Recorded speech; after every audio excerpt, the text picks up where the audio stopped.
Bom dia, oitavo ano. Bom dia, meus amores. Como é que vocês estão aí? Eu espero que bem. Hoje vamos dar continuidade, certo, ao nosso assunto do mês, que é o Brasil, Império ou Segundo Reinado, tá bom? Hoje vamos focar, certo, na parte da industrialização e na Revolução Praieira. Isso mesmo. Então vamos lá e ver o que é que isso vai dar. Revolução Praieira. Essa revolução foi de 1848 a 1850. Durou apenas 2 anos. O local dessa revolução foi aqui no nosso estado de Pernambuco, né? Lembrando que Pernambuco, durante esse processo de independência inteira, Pernambuco foi muito marcante. Salve Pernambuco, né? As causas dessa revolta foi o quê? Liberais contrários ao monopólio de portugueses no comércio e de poucas famílias de atividades açucareiras.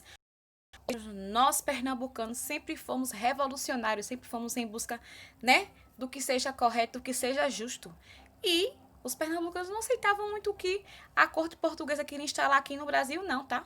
Principalmente do que diria sobre o comércio. Também teve, certo, a organização que foi o Partido da Praia, 1842, certo?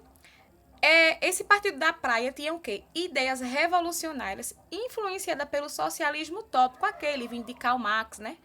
De Engels também, que justamente visava a luta, certo? Os direitos iguais.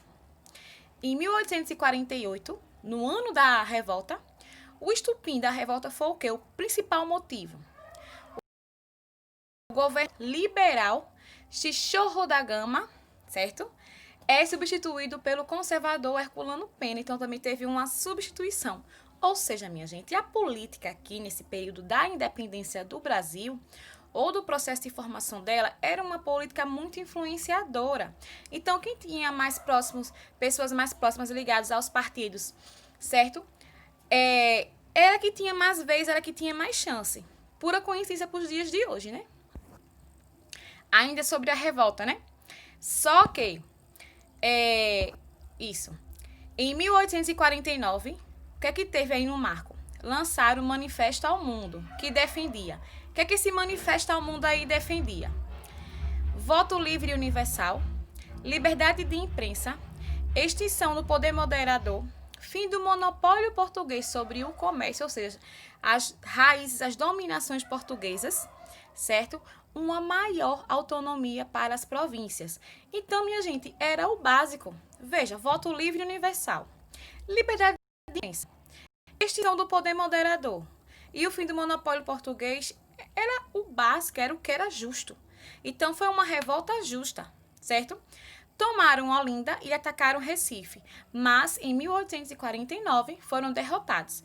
E em 1850 o movimento estava completamente sufocado. Eu quero que vocês não se peguem muito a datas, mas sim aos fatos. Então a gente vai focar o quê? Revolta Praieira, 1848 a 1850.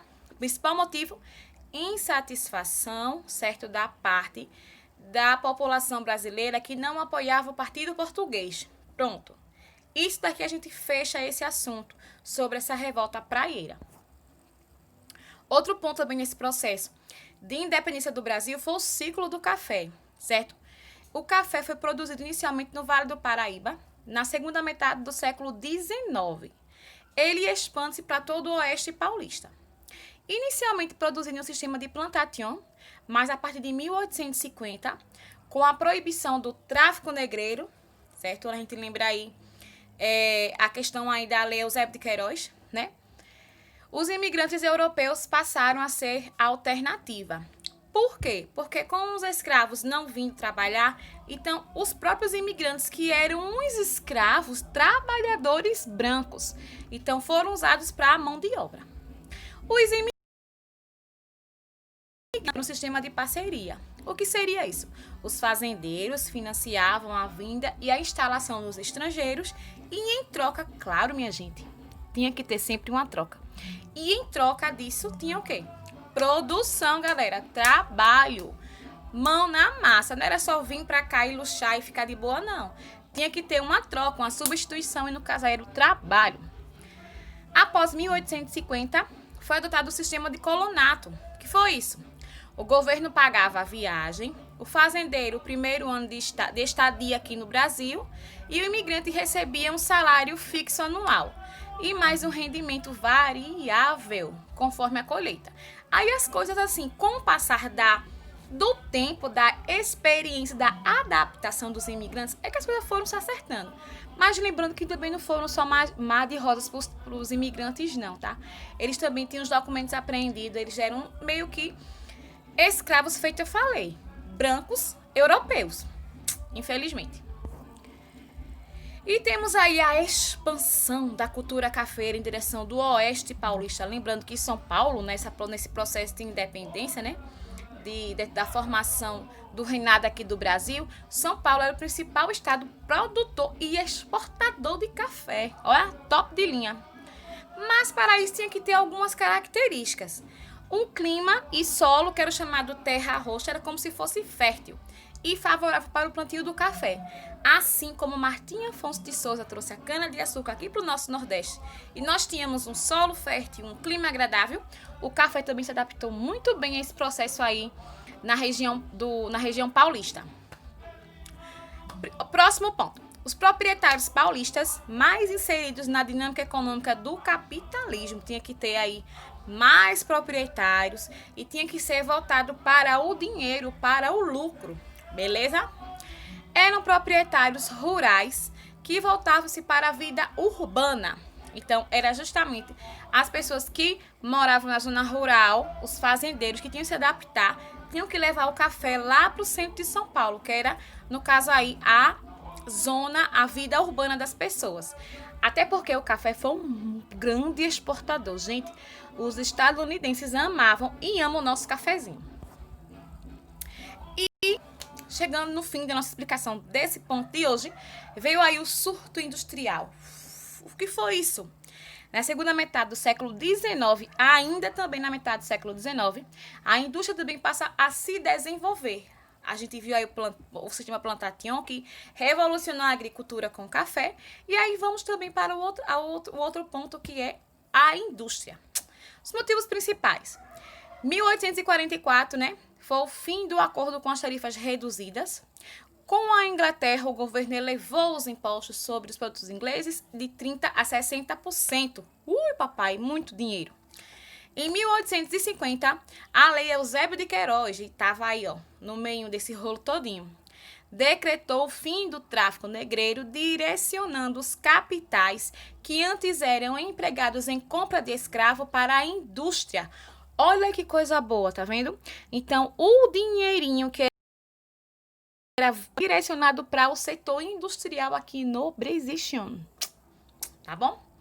E temos aí uma grande pessoa que acho que vocês ouvem muito falar desse nome, avenidas, praças, ruas, Visconde de Mauá, mas vamos ver sua importante, né, participação aqui na história do Brasil. Foi o quê? Irineu Evangelista de Souza foi um grande empresário deste período, que investiu companhias de bonde, navegação, iluminação urbana, fundição, estradas de ferro e na instalação de um telégrafo submarino entre o Brasil e a Europa.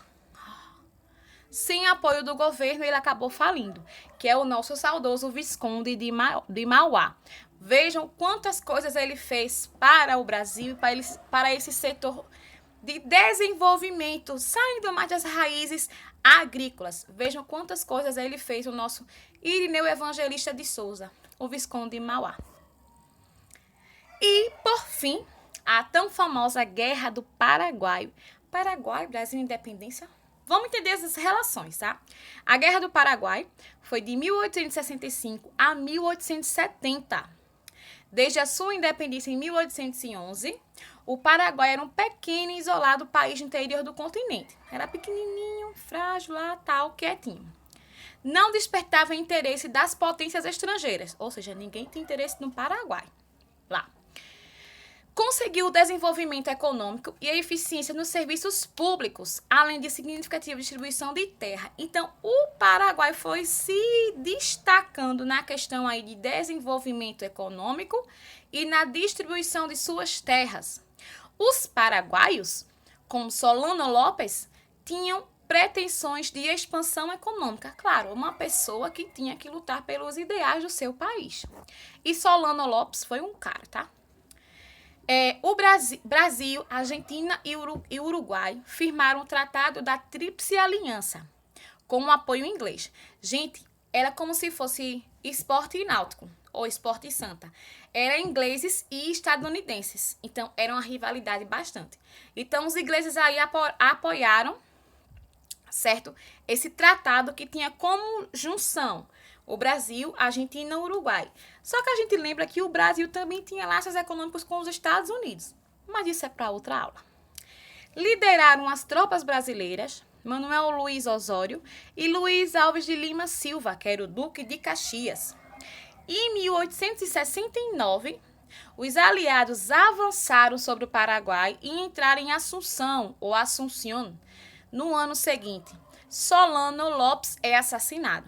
Então, vejam aí o que é importante para os paraguaios e para essa tríplice que estava se formando, mas infelizmente com as tropas dos aliados, ele foi assassinado. Aqui está um mapa, certo? O Paraguai fica aí próximo do Mato Grosso, do Paraná, Rio Grande do Sul. Faz fronteira também com o país da Argentina. O Paraguai teve sua economia destruída, mesmo assim em construção, mas foi destruída. Cerca de 2/3 de sua população foram dizimados e perdeu porções do seu território para os aliados. O Brasil saiu vencedor e com uma grande dívida com a Inglaterra. Lembra o que eu falei? Então, a Inglaterra investiu naquela tríplice que a gente viu que foi o Paraguai. Cadê? Deixa eu voltar aqui. Brasil, Argentina e Uruguai. Certo? Mas tudo isso tinha o quê? Eu vou investir, mas você vai me trazer de volta. E no caso aí o Brasil ganhou a Guerra do Paraguai, conseguiu mais território, avançar o seu território para o Paraguai, porém tinha aí uma dívida muito grande com os ingleses, tá certo? E é nisso que a gente termina a nossa aulinha de hoje com esse assunto maravilhoso que é o Brasil colônia, né? Essa forma de independência. Tá bom, oitavo ano? Um beijo, espero que vocês tenham gostado e até mais.